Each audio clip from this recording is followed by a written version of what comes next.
সামনে কেক থাকা মানেই তোমরা তো বুঝতেই পারছো আজকে একটা বিগ সেলিব্রেশনের দিন। আমাদের মুখে ঝলমল করছে সুন্দর হাসি, আর পাশাপাশি বসে পড়েছে বাবা মা। হ্যাঁ, আজকে আমার বাবা মায়ের একটা স্পেশাল দিন। আজকে তাদের ম্যারেজ অ্যানিভার্সারি। কততম জানতে ইচ্ছা হচ্ছে? চলো ব্লগটা শুরু করি। তোমরা কিন্তু যাই বলো তাই বলো, কেকটা কিন্তু একদিন আগেকার বাসি। কেন? কারণ কেকটা কেনা হয়েছিল পরশুদিন, বাট কেকটা কাটিং করা হয়নি, যেহেতু পূজার অষ্টমঙ্গলায় গাঁটছড়া খোলা হয়ে গেছে। বাট কি হচ্ছে, ওকে মানে আনা নেওয়া করতে হচ্ছে, মানে একদিন ও এখানটায় থাকবে, তারপর আবার পূজার বর এসে পূজাকে নিয়ে যাবে, আবার বাবা মার ভেতর থেকে কেউ একজন গিয়ে পূজাকে নিয়ে আসবে, মানে এই তালগোলে কেকটা আর কালকে কাটা হয়নি। তো আজকে সুযোগ হয়েছে, পূজা যেহেতু এসছে, আর এখানে কিন্তু আমি ব্যস্ত হয়ে পড়েছি আমার বরকে ভিডিও, মানে কিভাবে ক্যামেরা ধরতে হবে সেটা দেখানোর জন্য।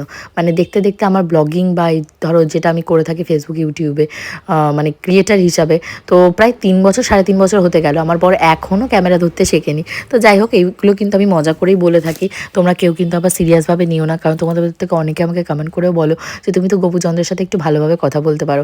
দেখো, ভালোভাবে যদি আমি কথা বলতে না পারতাম তাহলে কিন্তু দেখতে দেখতে আমার ম্যারেজ লাইফও এরকম 7-8 বছর পার করে যেত না। আজকে কিন্তু আমার বাবা মায়ের রয়েছে 40তম ম্যারেজ অ্যানিভার্সারি।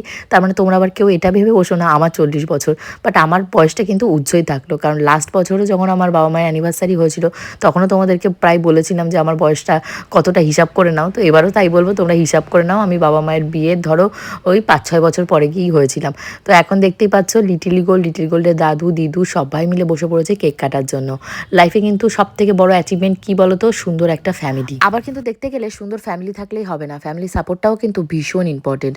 একজন মানুষের ফ্যামিলি সাপোর্ট একজন মানুষকে যেমন জিরো থেকে হিরো বানাতে পারে, আবার সাপোর্ট না করলে সেই হিরো কিন্তু জিরোও হয়ে যেতে পারে। সেদিক থেকে দেখতে গেলে আমি ভীষণ লাগি। বিয়ের আগেও আমি আমার বাবা মায়ের যেমন সাপোর্ট পেয়েছি, সেটা পড়াশোনার ক্ষেত্রে হোক কি আমার যে কোনো জীবনের লাইফে হোক, সেই রকমভাবে আমি বিয়ের পর আমার শ্বশুরবাড়ির প্রত্যেকটা মানুষের খুব সাপোর্ট পেয়েছি, যার জন্যই কিন্তু একটা সুন্দর মানুষের মানে হয় না সাংসারিক জীবনটা টিকে যায় বা ভালোভাবে চলে স্মুথলি। সেদিক থেকে দেখতে গেলে আমার মা কিন্তু সবসময় বাবাকে যেমন সাপোর্ট করেছে, সেরকম বাবাকেও দেখেছি সেই ছোট্ট থেকে মাকে সব কাজে সমানভাবে মানে এক্সাইটমেন্টের সাথে হেল্প করার জন্য।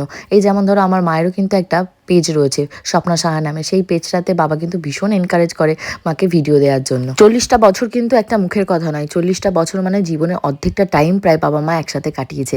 আমার কাছে কিন্তু আমার বাবা মাই আদর্শ কাপল। বাবা মাকে দেখেই আমি ভাবি যে এত ধরো খুনসুটি ঝগড়া অশান্তির পরেও তারা যখন একসাথে রয়েছে, ঝগড়া অশান্তি মানে কি হয় না কথা কাটাকাটি, আমাদের কথা কাটাকাটি হলে এখন কি হয়, আমি রাগ করে বাপের বাড়িতে চলে আসি, বাট মা কিন্তু কোনোদিনও দেখিনি বাপের বাড়িতে চলে যাব বা কোথাও চলে যাব বাবাকে হুমকি ধুমকি দিতে। তো আমি এই জায়গাটা আমার এত ফানি লাগে, এত ফানি লাগে, বাবা মায়ের খুনসুটি ঝগড়া অশান্তি রাগ অভিমান। তো তোমরা কিন্তু সবাই আমার বাবা মাকে আশীর্বাদ করো, যারা বড়রা রয়েছে গুরুজনেরা, আর যারা ছোট রয়েছে বাবা মায়ের, তারা কিন্তু অবশ্যই তোমাদের প্রিয় কাকু কাকিমাকে ভালোবাসা জানাতে ভুলো